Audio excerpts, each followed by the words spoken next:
महाशिवरात्री 2026 लवकरच येत आहे. येत्या 15 तारखेला रविवारी महाशिवरात्री येत आहे.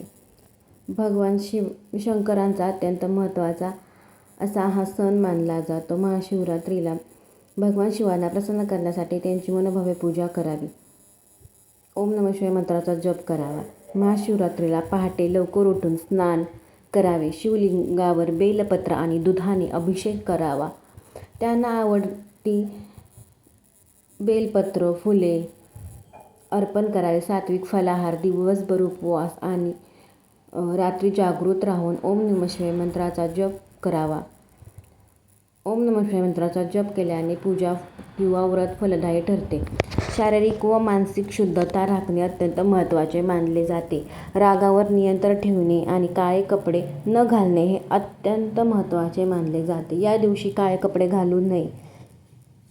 महाशिवरात्रीच्या व्रताचे महत्त्वाचे नियम काय आहेत? पूर्ण फळासाठी कोणते नियम पाळावेत ते आता पाहूयात. सकाळची सुरुवात लवकर उठून पवित्र स्नान करावे. शक्य असल्यास गंगाजळ मिसळून स्नान करावे. स्वच्छ कपडे परिधान करावेत आणि भगवान शिवाची अत्यंत मनोभावे पूजा करावी. पूजा करताना भगवान शंकरांना शिवाभिषेक व पूजा मंदिरामध्ये किंवा घरी शिवलिंगावर दूध, पाणी, मध, बेलपत्र, धतुरा, पांढरे चंदन आणि भस्म अर्पण करावे.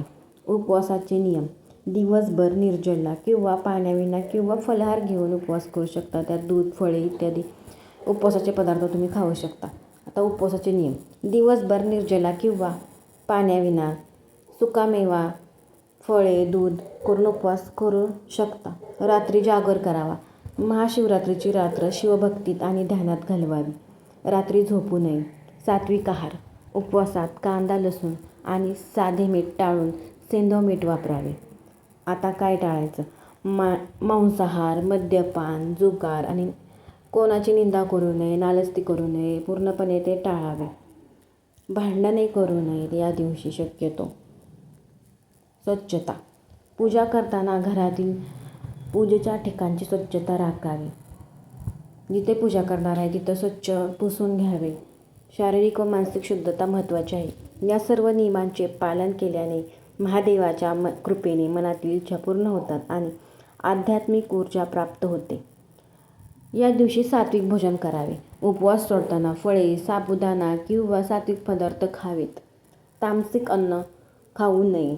मद्यपान, धूम्रपान, मांस, मासे आणि कांदा, लसूण खाणे पूर्णपणे टाळावे. कांदा, लसूण या दिवशी खाऊ नये. काळे कपडे: भगवान शिवाची पूजा करताना काळे कपडे परिधान करू नये. वाटल्यास तुम्ही भगवान शंकरांना प्रिय असे पांढरे कपडे परिधान करून पूजा करू शकता. निषिद्ध फुले, पत्रे: शिवलिंगावर तुळशीची पाने, केतकीची फुले किंवा तुटलेले अक्षदा, तांदूळ वाहू नयेत. राग व वाद: कोणाशीही भांडण, वादविवाद करू नये किंवा नकारात्मक विचार मनात आणू नयेत. पूजेची अर्धवट कृती: शिवलिंगाची पूर्ण प्रदक्षिणा घालू नये. जिथून अभिषेक जल वाहते तिथे पाय टाकू नये. महाशिवरात्रीच्या दिवशी पहाटे लवकर उठून स्नान करावे. उपवास ठेवावा. महादेवाची बेलपत्रे व दुधाने पूजा करावी आणि ओम नमः शिवाय किंवा महामृत्युंजय मंत्राचा जप करत रात्रभर जागरण करणे शुभ मानले जाते. कारण रात्री शिवतत्व हे जागृत असते. त्यामुळे ओम नमः शिवायचा जप करत रात्रभर जागरण करणे शुभ मानले जाते.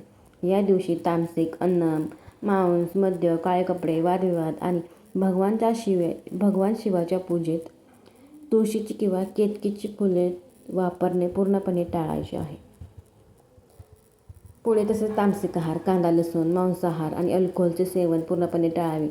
चुकीच्या वस्तूचे अर्पण करू नये. केतकीची फुले, तुळशीची पाने, सिंदूर, नारळ पाणी थेट शिवलिंगावर अर्पण करू नये.